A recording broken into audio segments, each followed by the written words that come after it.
He's back for more. We go to Richmond. Jeff in Richmond. Jeff, what's going on, brother? Jim, thanks for the vine, and thanks for the time. And Jim, as you are well aware, Jim, the morally bankrupt clones wrote me off years and years and years ago. But guess what, Jim? Guess what? I didn't write back. And Jim, here we are on the cusp, on the precipice of the Great American Smackoff, Jim, number 29. And let me say for the record, Jim, and I want you to make a note of this, the Smackoff title picture, Jim, has never, Jim, and I mean ever, been more wide earth open. Let me elaborate, Jim. Storyline number 1. Can lightning strike twice and a kinder, gentler king remain on top? I say no, Jim. I believe my jungle needs a cold-hearted, cold-blooded king like Jeff from Richmond. My jungle, Jim, needs a ruthless, heartless king that's full of bile and venom and battery acid like Jeff from Richmond. And trust me, Jim, I'm cognizant of the fact that the dirtiest player in the game, Jim, Jeff from Richmond, cannot be mentioned in the same sentence as Sean or Brad or Left unless I start stacking titles right now. Bottom line, Jim, there's a sense of urgency in my voice. There's a sense of urgency in my demeanor. And make no mistake, Jim, the hype is real. The hype has always been real. Are you feeling me, Mr. Rome? Are you feeling me, Mr. Rome? And to all you morally bankrupt clones across the fruited plain who are driving recklessly down the boulevard of broken dreams, all you clones who are essentially nameless gray faces in this world, and especially all you clones who are sipping on your 20-ounce cups of haterade each and every day, I ask you this, clones, how's it going to feel on June the 30th when Jeff from Richmond steps under the white-hot spotlight, which is Jim Rome Smackoff, and walks that aisle, clones? How's that going to feel? It doesn't matter how you feel, clones. Fact number 1, Jim, the BIC is clearly washed. He's tired and played. Everybody knows it. Fact number 2, Jim, the Laguna Beach bully has not hit the strike zone in years. And fact number 3, Jim, although I love my man Broadway Vic, my best beats his best every single time.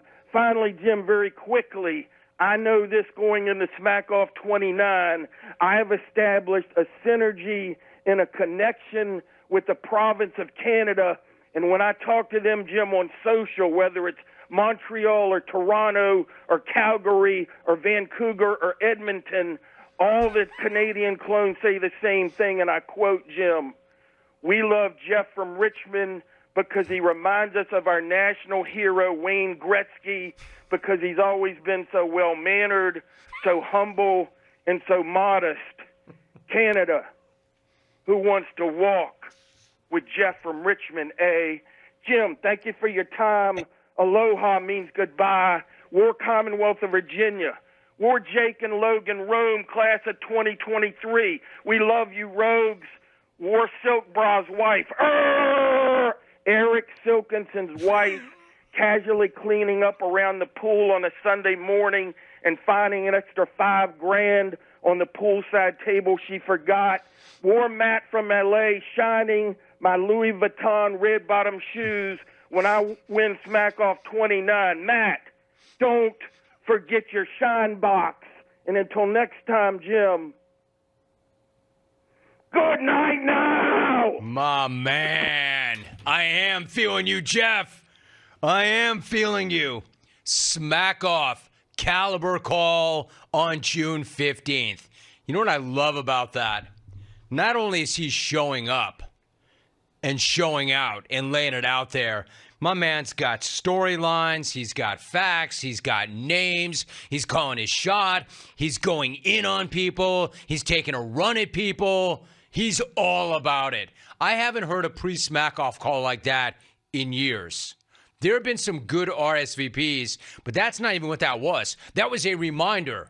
I am here. It is Smackoff season. And I understand that if I'm going to walk with the greats and I'm going to be one of those dynastic callers, I need to start stacking straps. I love that about that guy. We're 29 in. He only has one. It's been a long time, but it's never too late to start or become a dynasty. Who else in the field is showing up not only with regularity this time of season, but with that kind of heat, with that kind of fire? And you cannot accuse that guy of making the same phone call that he's made for the past 20 years, because that's not what that was.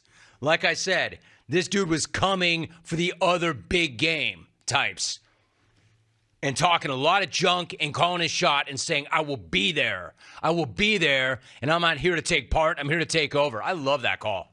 I love that that guy made that call. I love that that guy did what he did.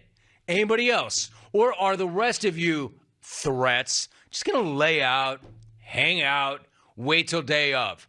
I mean, I get it. I'm fine with that. You can. But I'm going to give him credit. I've been saying a lot about Vic lately. Vic's been showing up. But for Jeff in Richmond to take as much heat as he has of late and then show up and make that phone call on the 15th, damn, that was nice. I love that. That's Smackoff season. That's what it's about. Now we wait and see if that moves the odds. Stuck nut. Last I checked, he was 12-1. Yeah, I don't know. After a call like that, if there were actual money involved after a call like that, I'd hit that. I'd hit that at 12-1. I mean, I can't, because I'd be like that moron that bet $8 million last year as an NFL player, reportedly. Mike Florio had that report. You do know $8 million betting is really $16 million in income if you're in that kind of financial category? $8 million? Anyway, sidebar, different story. When we come back, hey, Jeff, I do feel you. To answer your question, maybe it was rhetorical, but I'm feeling you, big fella. Nice job. That's what you do when you're in the Smackoff. That's what you do during Smackoff season. Hell yes. Can I get a hell yes for the big boy? Great job, dude. I do feel your sense of urgency. Now bring it day of. Now where does he go from there? Right? Called a shot. Showed me a different gear. Where does that guy go from there day of? Your thoughts? Your reaction? I will say this. All of Canada, including Vancouver, has his back.